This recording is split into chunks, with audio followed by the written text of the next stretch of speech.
Hi hello friends, ఇవాళ మన ఛానల్లో రెసిపీ వచ్చేసి రీమేక్ పాస్తా. అంటే నేను ఆల్రెడీ పాస్తా పెట్టాను, కానీ ఈసారి మా అమ్మ చేసింది. సో మా అమ్మ ఎలా చేస్తుందో పాస్తాని ఇవాళ మనం ప్రాసెస్ని చూసేయబోతున్నాం. ఫస్ట్ ఇలా గిన్నెలో పా వాటర్లో పాస్తా వేసేసుకొని ఉప్పు వేసుకొని బాగా బాయిల్ చేసుకోవాలి. అంటే ఎక్కువ 5 నిమిషాల కంటే ఎక్కువ బాయిల్ చేసుకోకూడదు. ఎందుకంటే అవి ఇంకా మెత్తగా అయిపోతాయి. చాలా మెత్తగా ఇంకా తినడానికి కూడా రాదనమాట. సో మనకి పొడిగా ఉండాలి. ఇంకా అలానే మెత్తగా కూడా కావాలి. సో మనకి 5 నిమిషాల కంటే ఇంక ఎక్కువ ఉడికాలి. ఇక్కడ నేను చూపిస్తున్నాను కదా! సో అలా ఉడికించుకోవాలి పాస్తాని. ఇప్పుడు ఒక స్ట్రైనర్ సహాయంతో తీసుకొని మనం పాస్తాని వడగట్టుకోవాలి. నీళ్ళన్నీ వంచుకోవాలి. సో ఇప్పుడు అన్నీ నీళ్ళు వంచేసుకున్నాక మొత్తం నీళ్ళన్నీ వడగట్టినాక మనం దీని మీద కొంచెం పెప్పర్ చల్లితే టేస్ట్ చాలా బాగుంటుంది.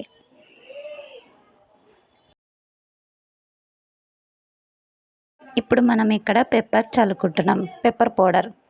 సో నేను ఇక్కడ ప్యాకెట్లో పెప్పర్ పౌడర్ వస్తుంది మనకు డీమార్ట్లో కానీ ఎక్కడైనా కానీ అది తీసుకొని చల్లుకోవచ్చు. ఇప్పుడు మనం కడాయి పెట్టుకొని అందులో ఒక ఆయిల్, జీలకర్ర, ఆవాలు, శనగపప్పు, ఇంకా అలానే మీకు శనగపప్పు ఇష్టం ఉంటే వేసుకోండి, లేదంటే లేదు. నాకైతే ఇక్కడ టేస్ట్ అయితే బాగుంటుందని నేను శనగపప్పు వేసాను.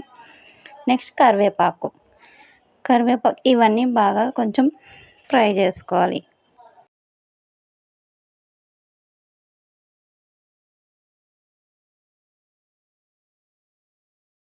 నెక్స్ట్ ఇక్కడ నేను వెజిటేబుల్స్ తీసుకున్నాను. Only 3 vegetables: tomato, capsicum and onions. So ఇలా అయితే చిన్నగా కట్ చేసుకొని వేసేసుకోవాలి. ఫస్ట్ నేను ఇక్కడ ఆనియన్స్ అండ్ క్యాప్సికమ్ అయితే వేసుకుంటున్నాను.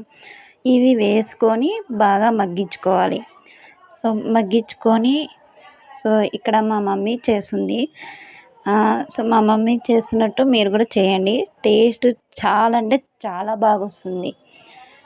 ఇంకా నెక్స్ట్ ఇక్కడ ఇవి బాగా మగ్గించుకొని ఇంకా టమోటాలు అయితే వేసుకొని అవి కూడా బాగా మగ్గించుకోవాలి.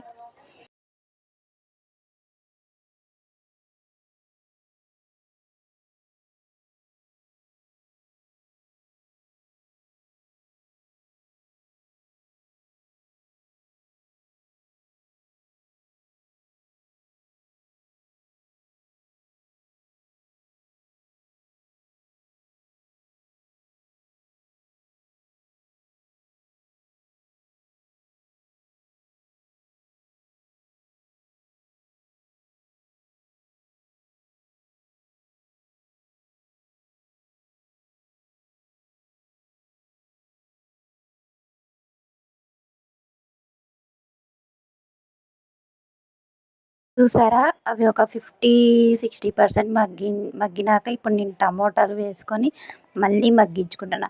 ఇక్కడ నేను ఏం మసాలా యూస్ చేసిన, మ్యాగీ మసాలా సపరేట్గా ఉంటుంది. అలానే మ్యాగీలో కూడా మసాలా ఒకటి దొరుకుతుంది, అది వేసుకుంటున్నాను. ఇంకా నెక్స్ట్ ఇక్కడ పాస్తాకి సపరేట్గా మసాలా దొరుకుతుంది. ఫస్ట్ అది వేసుకొని ఉప్పు వేసుకున్నాను. నెక్స్ట్ ఇక్కడ వచ్చేసి పసుపు వేసుకుంటున్నాము, కారము, ఇంకా కొంచెం గరం మసాలా కూడా వేసుకోవచ్చు. మీకు ఏవైతే అవైలబుల్లో ఉన్నాయో అవి వేసుకోండి. ఇక్కడ నేను మ్యాగీ మసాలా, ఇంకా అలానే పాస్తా మసాలా, ఇంకా ఉప్పు, కారం, పసుపు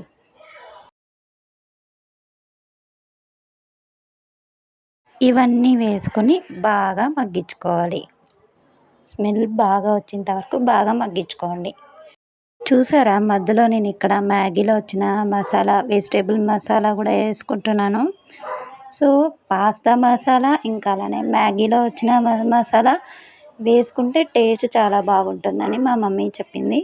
సో ఇక్కడ నేను, మా మమ్మీ అండ్ నేను ఇద్దరం కలిసి చేసాము.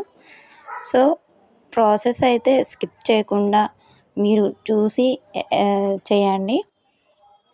ఇలానే మేము ఎలా చేసినామో అలా చేసుకోండి. ఇప్పుడు ఉడకబెట్టుకున్న పాస్తాని వేసుకోవాలి అందులో.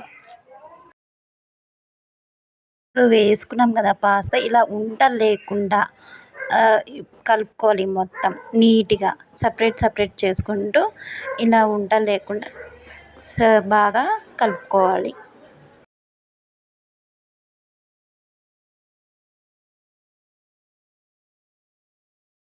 మరి కాసేపట్లో మనకి ఇష్టమైన పాస్తా రెడీ అయిపోయింది. ఇంకా సర్వ్ చేసుకొని తినేయడమే. ఇక్కడ మా తాత అయితే టేస్ట్ చేసి రివ్యూ అయితే ఇస్తాడు.